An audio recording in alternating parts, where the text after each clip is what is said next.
Sniped! I'm sorry! Starting off today, we have a couple more dailies we'll be adding to our list.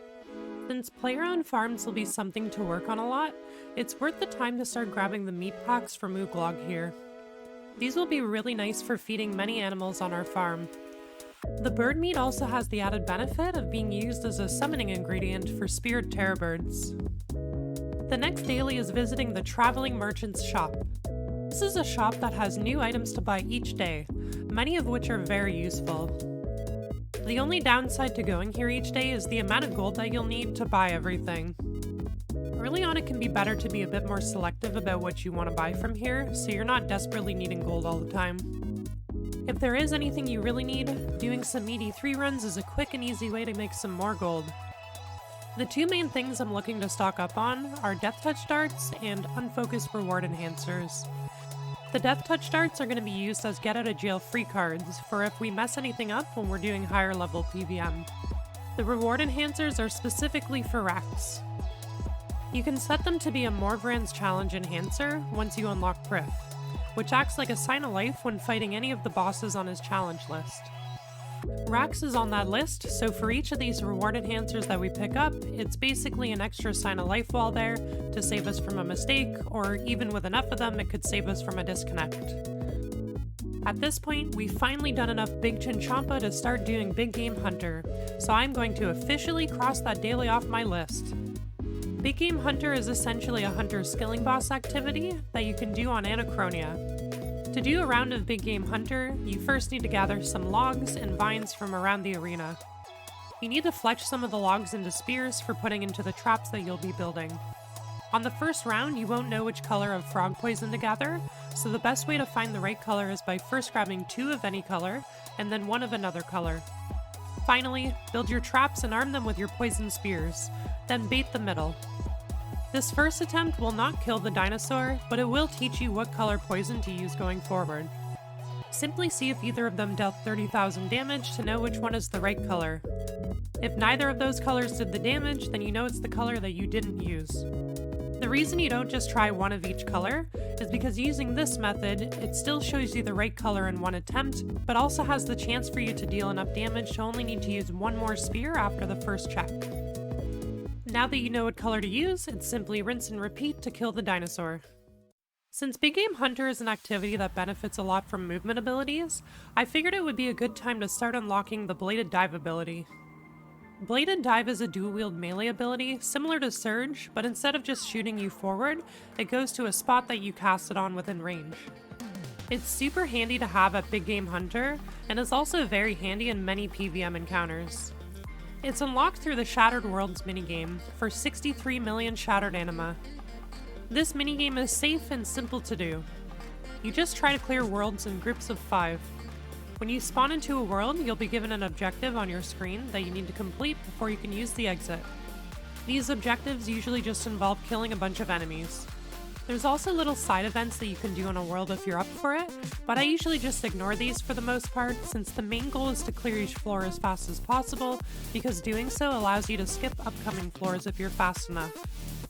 After each group of 5 worlds, you gain a big chunk of anima, and then you can choose to keep pushing worlds or just repeat the group of 5 you feel best at. Of course, the higher level worlds you're doing, the more anima you'll gain.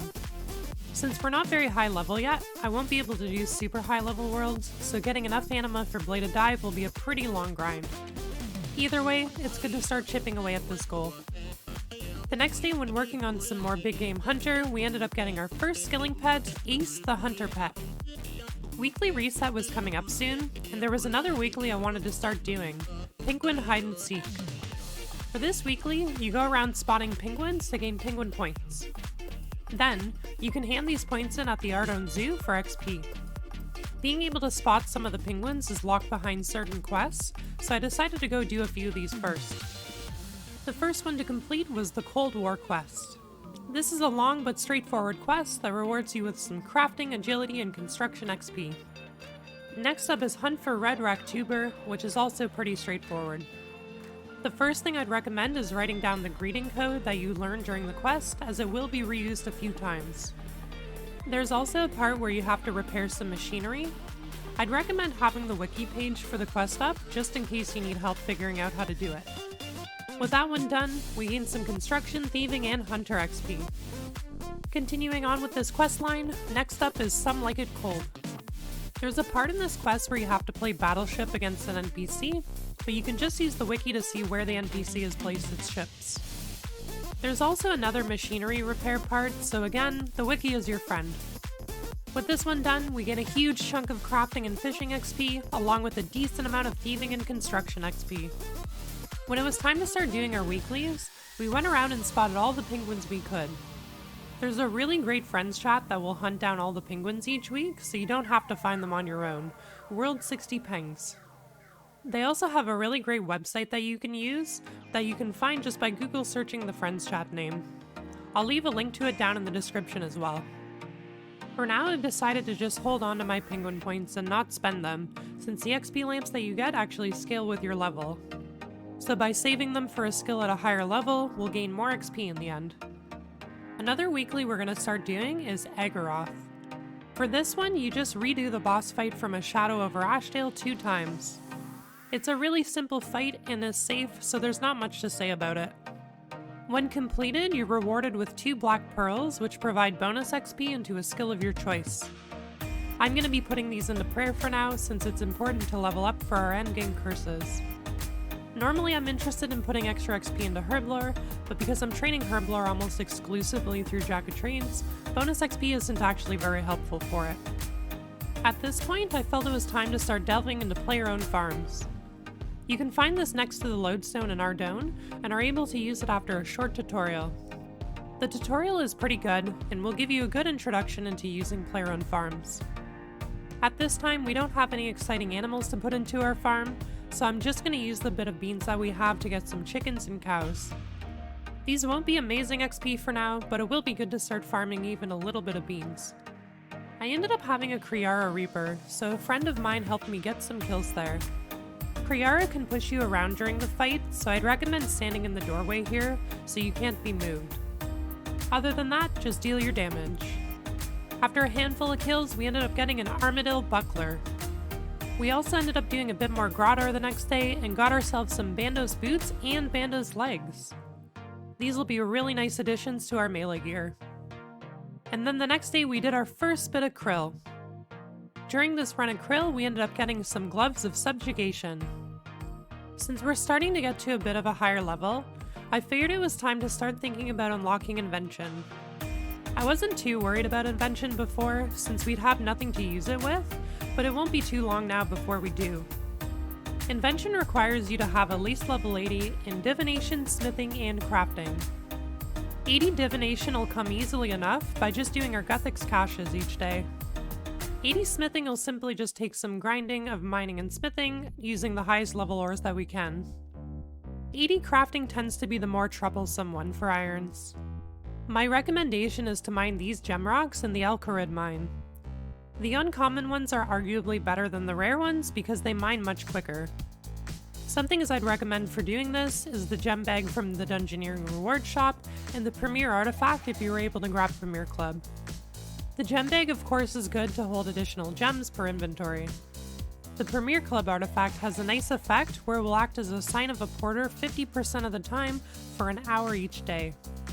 This will just also make each trip even longer. Since mining all of the gems needed for 80 crafting will take quite a while, it can be handy to just make using the artifact boost here a daily to gather all the gems over time, instead of just grinding it out non-stop. Going forward, it seemed like a good idea to start grinding out some God Wars Dungeon 2 in duos. I ended up getting to do some Vindicta with a friend, and was pleasantly surprised by a lance at 52 kill count. Oh, I got a lance? What? No way! Sniped! I'm sorry! This lance is really huge for our PVM progression, and fundamentally alters how I was planning to approach our gear progression. The Dragon Rider Lance is a tier 85 weapon that has the accuracy of a tier 90 and the damage of a tier 80, and halberd range. Being able to wield this lance is now my #1 priority because it's going to be our best weapon essentially until we get a tier 90. With this in mind, it was back to Shattered Worlds to keep progressing towards Bladed Dive while also training our attack level. The next day, while doing some more Big Game Hunter, we ended up getting our first Dragonmatic. This is going to be very useful when training up our archaeology, and is the first of 2 Dragonmatics that we need.